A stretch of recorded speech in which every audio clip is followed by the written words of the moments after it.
Hello, everyone, and welcome to End of Life University podcast, where we share real talk about life and death. I'm your host, Dr. Karen Wyatt, and thanks for joining me here for episode number 279, which happens to be the very last episode of 2020. Quite a milestone for us to have finally made it through this difficult and challenging year. And I've been planning for a while now to talk about grief today because I feel it's really important as we come to the end of one year and prepare to start a brand new year that we sit for a moment and take stock of our past year and what we've learned and what we've experienced, and really grieve the things that we have lost, the things that have fallen apart in this past year, before we move on and start to plan and set goals and launch our dreams in the new year. And I think it's important that we not deny our grief, but it happens that 2020 has been a year of tremendous and overwhelming grief for all of us. This year has asked us for almost everything we have, and it has taken so much away from us that it's in some ways hard to even grasp. I had thought about doing the year in review where we look back at various losses that we've all experienced, including the tremendous loss of life here in our country, but also around the world due to COVID-19. But as I sat down to start to take stock of the year, there's been so much pain and so many challenges this year that I could spend a few hours just listing all the losses that we've gone through. And in some ways, I couldn't do it. I felt overwhelmed myself by the enormity of the grief that has accumulated during this year. And in some ways, the pain of it all finally hit me over the last few days, partly with the celebration of Christmas, for one thing. But I think all year I've been processing and believing that I was processing grief as it came to me, and that I was approaching it all with equanimity and doing well and getting through things and being a survivor this year. But personally, some things have happened here at the end of the year. Over the past few months, my family has suffered 2 miscarriages, which for me was really these 2 tiny flames of hope and joy and love and light that were extinguished so quickly and so painfully, in spite of never being able to actually see the light, to actually be able to hold the physical manifestation of that light in our arms, to lose it at a time when we were really almost desperately clinging to that light and that hope for the future in those 2 little lives that now are going to be postponed, hopefully to another time, another day when we will be visited by those 2 little souls. But there's still a great deal of pain in pregnancy loss, and even for a grandmother who isn't going through it physically myself. So that pain caught up with me a bit here as the Christmas holiday came around. And then what really broke me open is a story that I've been following somewhat peripherally. It is the story of a 9-month-old baby girl who had cancer and was being cared for, and her parents online had asked for prayers of support and really prayers for a miracle that she would survive the treatment for her cancer and go on living. And I followed that story and saw what her parents had written and responded to their request for prayers and love and hope to be sent their way and light. And then read on Christmas Eve that baby Francesca died. And I found it to be almost too much to bear. And of course, I don't know the baby. I don't know the parents at all. It was just a story I'd been reading and following online, and yet it hit me so hard. And I think on top of the losses that I've experienced, but all of these losses of 2020, it all just came to a head as I read that story. And so I found myself thinking, I can't review all the things that have happened this year when I talk on the podcast. I need to just talk about how it feels right here, right now, to be in this place as we're approaching the end of 2020 and looking ahead to a new year. So that's what I'm going to do today. I have some poems and quotes to share with you, and also an excerpt from my own journal. But I'd like to start with a poem by Denise Levertov called Talking to Grief. Ah, grief, I should not treat you like a homeless dog who comes to the back door for a crust, for a meatless bone. I should trust you. I should coax you into the house and give you your own corner, a worn mat to lie on, your own water dish. You think I don't know you've been living under my porch. You long for your real place to be readied before winter comes. You need your name, your collar and tag. You need the right to warn off intruders, to consider my house your own, and me your person, and yourself my own dog. And so this sums up for me what I feel about the end of the year here. It's so important that we make a place for our grief, that we be able to talk about it and think about it, that we offer it space within our homes, within our hearts, within our lives every day, so that we tend to our grief and acknowledge it and experience it rather than shoving it away underneath the porch. So that's what this episode is really about. It's really my own process in a way of tending to my own grief in hopes that it will be helpful to you in one way or another. And it occurs to me, grief isn't new to me.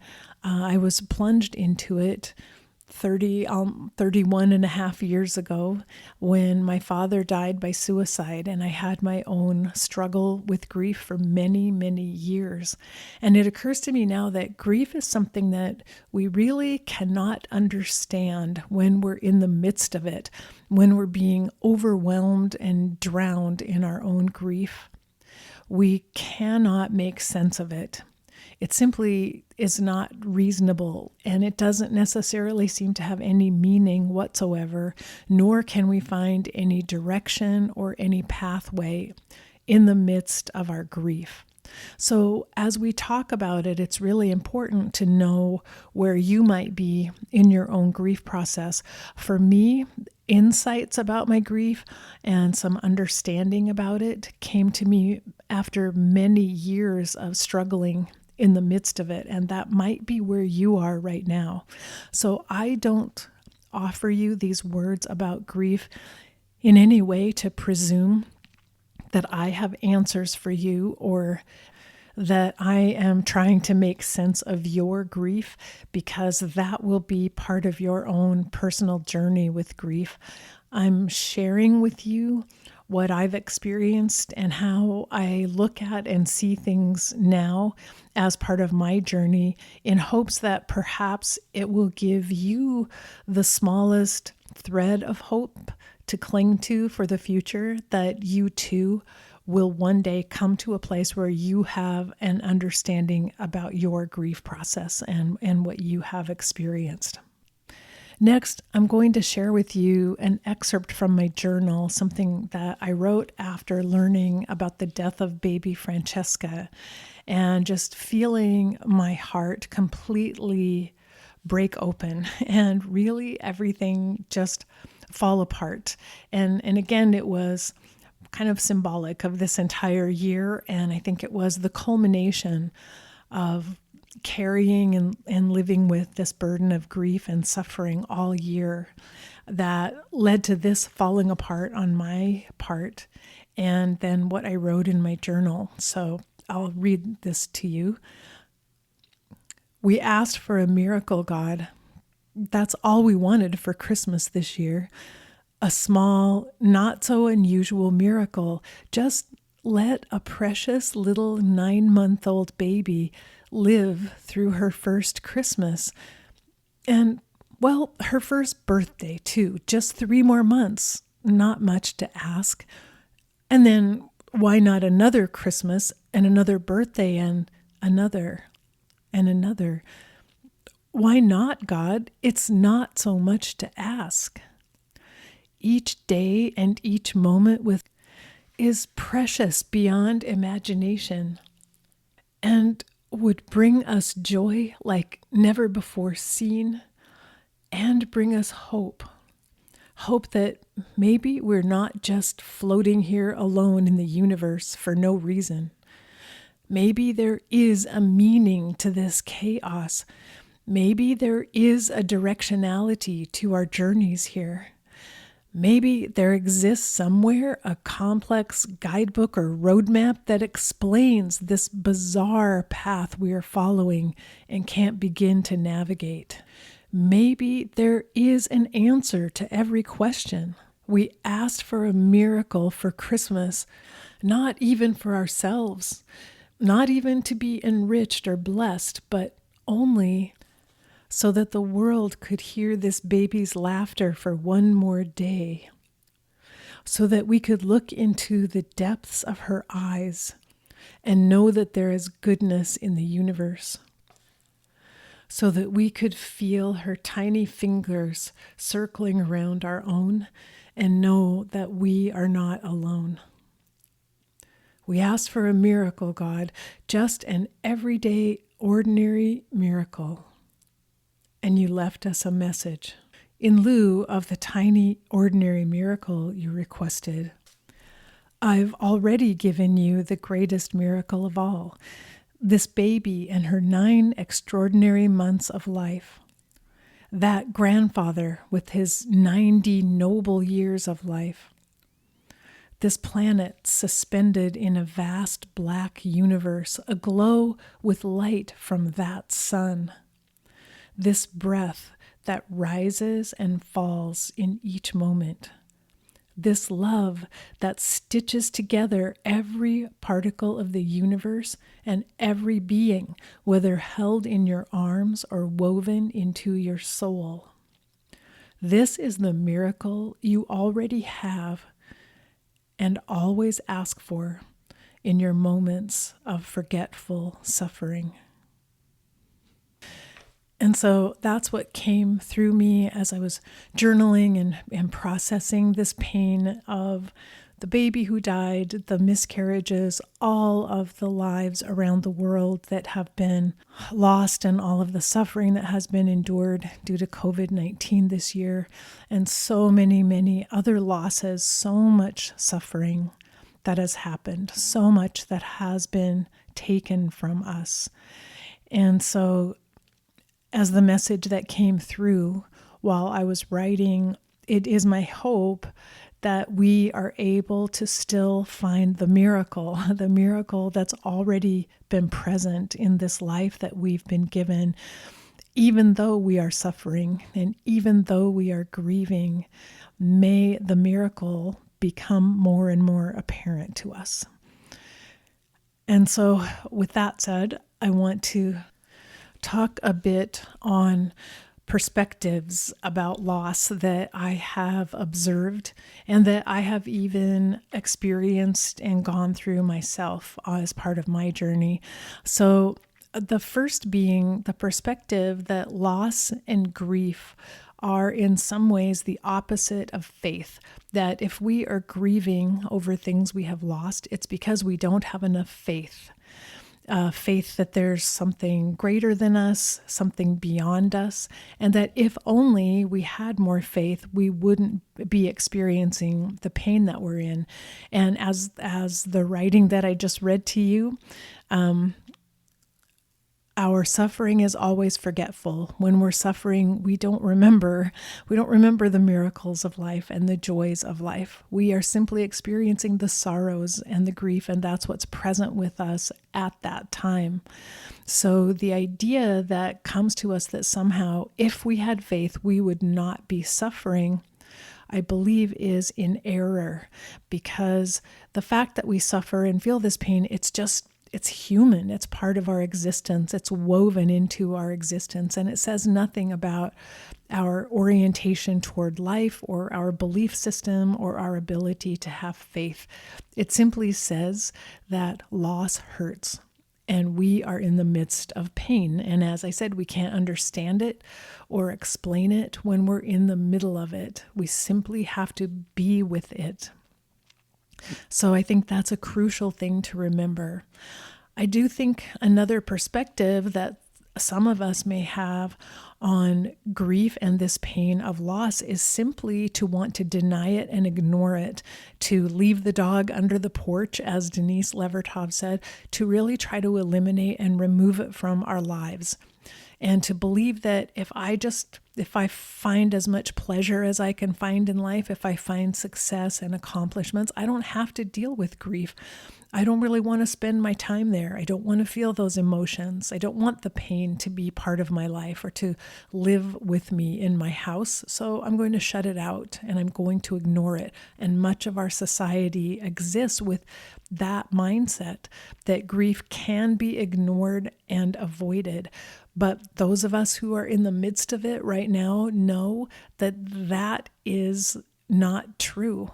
That's not really how it works. And that anytime we have successfully pushed grief away, it has been short-lived. It will always return to us. The pain and the sorrow and the suffering will always come back and will always seek our attention.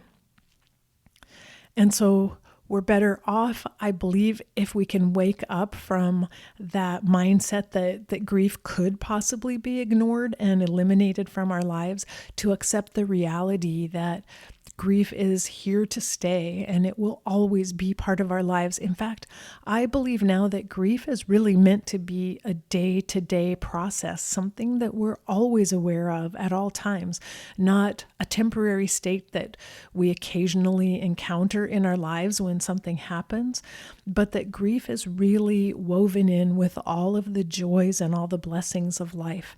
And when we can find a place for the grief every day in all of our actions and learn to acknowledge it and recognize it in life, then I believe that we will have an opportunity to glean from grief everything that we can possibly learn from it. And that also that is the path toward true spiritual growth, when we hold all the joy and all the sorrow at the same time. And I did an episode on the joy and the sorrow in the past that I will link to in the show notes if you want to go back and listen to that. So this non-dual way of looking at life, which really is the pathway toward spiritual growth and transformation, is that there is joy within every sorrow and there is sorrow within every joy. They are interwoven with each other, or you can also look at it that they are two sides of the same coin. You cannot have true joy without having sorrow, and you do not ever have sorrow without joy. They come together. And as soon as we recognize that, we have a little bit more hope within our sorrow and within our grief that we can find moments of joy. Not that we're going to be laughing and happy all the time, but that we can allow ourselves to experience joy when it comes to us and to recognize joy when it is there in the midst of our sorrow. Morihei Ueshiba wrote, "Each day of human life contains joy and anger, pain and pleasure, darkness and light, growth and decay. Each moment is etched with nature's great design. Do not try to deny or oppose the cosmic order of things. Always try to be in communion with heaven and earth. Then the world will appear in its true light." And so I believe what's essential for us, first of all, as I mentioned at the beginning, is to make a place for grief in our lives, give grief a home, to not expect ourselves to understand our own grief or be able to explain it, to be able to simply embrace the confusion of it all, particularly in the beginning. And then also to know that any answers that we find about grief, anything that we learn from our grief, is within ourselves. It's not something we will necessarily find outside of ourselves. It's something that we're going to find within ourselves by going within and examining our own emotions and our thoughts and our wounds and shadow, our trauma, and all of the suffering that we've experienced. And so it is necessary to take an inward journey, in a sense, through our grief in order to find the growth that's possible for us. And I have a verse by Lao Tzu, who's the author of the Tao Te Ching, and the translator of this verse is not known. But the verse says, "Always we hope someone else has the answer. Some other place will be better. Some other time it will all turn out. This is it. No one else has the answer. No other place will be better, and it has already turned out. At the center of your being, you have the answer. You know who you are, and you know what you want. There is no need to run outside for better seeing, nor to peer from a window. Rather, abide at the center of your being, for the more you leave it, the less you learn. Search your heart and see the way to do is to be." This is an essential teaching right now for us because I honestly think for many of us, we have recognized that the year 2020 has been such a challenge and a nightmare in many ways, and we're looking ahead with longing eyes to the new year, the next year. Everything will be better, everything will change. But the reality is we're still going to be dealing with all of the same problems that we've experienced in this year. And so it's not going to be a magical transformation when the clock strikes midnight that suddenly all of our pain and suffering will go away. We are taking it with us into the new year. And hopefully what we also bring with us in the new year is a new way of looking at our pain and suffering, a new way of experiencing it, and an increased capacity to simply be with the suffering, to simply allow it to be there as it is and to carry it with us in its new place in our hearts, in our lives, in our homes on a day-to-day basis. And so wherever we are with our own grief process right now, it's important that we acknowledge that it's fine to be stuck in the middle of our grief and feel like we're not moving or going anywhere, nothing is changing. It's fine to be aware that somehow we're traveling through our grief, but to not know where we're going or where we're headed, to not see even where the next step will be. And it's fine to be completely confused and to simply not know what's happening and have no idea what to expect or what will come next, which I think that's how 2020 has felt for most of us. We really don't know what to expect or what might come next. We are being asked to live in a time of uncertainty and a time of the unknown, and to learn how to tolerate that uncertainty with equanimity, to find peace within ourselves, and to find little bits of hope and joy here and there, wherever they exist on this path for us, and to make the most of those moments. And to remember also that we are not alone, though we may feel alone often in our suffering, and many of us have been asked to spend much more time alone this past year than we may be used to. But in the big picture of things, we are not alone on this journey of suffering and sorrow that we're traveling. Many, many, many humans have traveled this way before. And there is some comfort in that, in knowing that humanity has survived, and those who have come before us somehow found a way to get by and to get through and to keep going wherever they were. And I want to share with you another poem. It's quite lovely, and it's a poem. It's called Inukshuk, and it's by Rob Jacques. And it is about a tradition of the Inuit people in the far north who, when they're traveling on a frozen trail, will leave cairns or little piles of rocks for travelers coming behind them.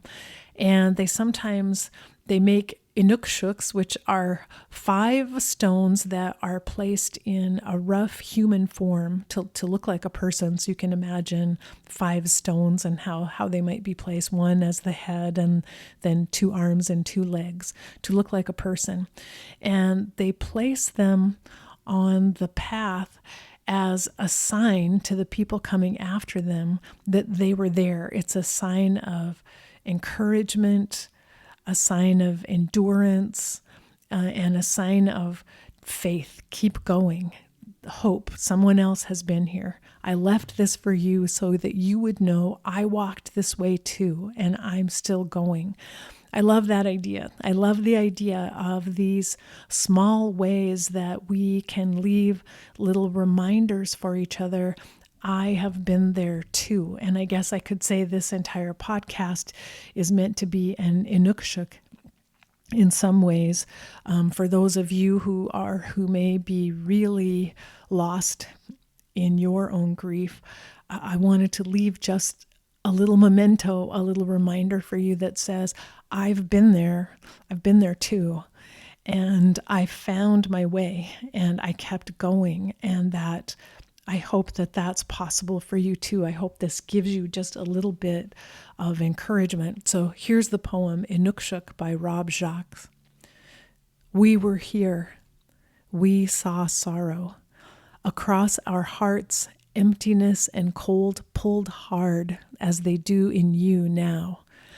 And we pressed on as you will do. We did all that possibility will allow, and expect nothing less of you. We stand guard over accomplishment and a strong journey through all this. See in gray desolation how we made this 5-piece thing and left it here. A stone creation to bring you certainty in this drear, frozen waste, showing you and we are keepers of a flame, melting chaos. You and we proclaim.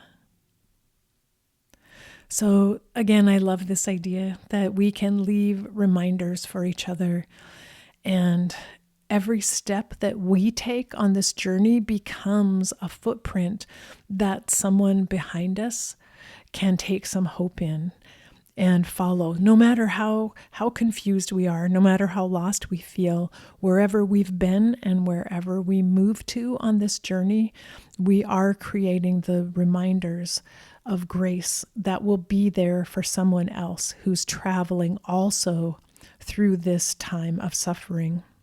So I don't know what 2020 has held for you. I don't know how many tears you've cried, how many times your heart has been broken, how much pain you've carried through life, and how much suffering you've done. But I imagine you've done some. I imagine that. I imagine you've experienced that this year, along with all the rest of us. And my words will never take away that pain. My words can never compensate for all of the suffering that has happened, all of the pain that we have had to carry and still carry and will bring with us into the new year.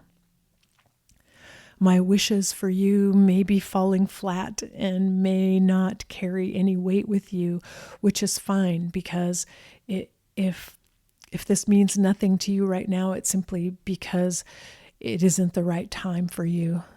You're in a different place on your journey, and that's okay. We're each wherever we are, and wherever we are is the right place for us to be right now. So wherever that might be for you, I send you love and light and words like stones piled into a shape to remind you that I've been here too. I was here. I'm moving along this path too, and I see you. I don't have answers for you. You have them within you, and it's my prayer that you will be able to find those answers and see them for yourselves. And I wanted to end with a little prayer that was written by Molly Fumia. And this is a prayer for all of those who have been lost to us in one way or another in 2020, for those who have died, for those who have lost employment or lost their homes, lost their security, for those dealing with ongoing health problems, for those who have lost their relationships with friends and family through the crisis that we've experienced. We pray for those who dance with life in the face of death, for those whose unkind visitor brought them great limitation, for whom the plague is real, for the child, the woman, the old man, the banker, the teacher, the prisoner, the priest, for the artist, the musician, the player, for the worker, the lover of imagination, the dreamer of dreams, for those who were told not to love and dared to love anyway, for those who hid for a lifetime and those who bravely ventured out, for those who die alone and those who leave surrounded by love, for all the victims of that dark night, that they may reach the dawn of victory. To them, we bow inwardly. They are with us now and in memory, and in the hope of a new day. So as we leave 2020 behind, there is hope. There will be a new day and a new year, and we have much light to see before us that is coming into our lives, and many reasons to feel joyful even in the midst of this sorrow that we're experiencing. And so my hope for you is that you will be able to hold on to any joys that come your way and use them to lighten your load as you carry on with this journey of sorrow. And that you will look ahead to this new year with courage and with expectancy that even though it's uncertain and we're going into the unknown, that there is hope of goodness in the world and love in the universe. And so I'll read again the last lines of my journal entry that came to me, the message that we received after asking for a miracle. In lieu of the tiny, ordinary miracle you requested, I have already given you the greatest miracle of all. This baby and her 9 extraordinary months of life, that grandfather with his 90 noble years of life, this planet suspended in a vast black universe, aglow with light from that sun, this breath that rises and falls in each moment, this love that stitches together every particle of the universe and every being, whether held in your arms or woven into your soul. This is the miracle you already have and always ask for in your moments of forgetful suffering. And so, as we say goodbye to 2020, I greet you from my moments of forgetful suffering, in your moments of forgetful suffering, with love and light and hope. I will return in 2021 with the next episode of this podcast. And until then, remember that we are here for love. So face your fear, be ready for whatever is coming next, and love each and every moment of this precious life. Bye-bye.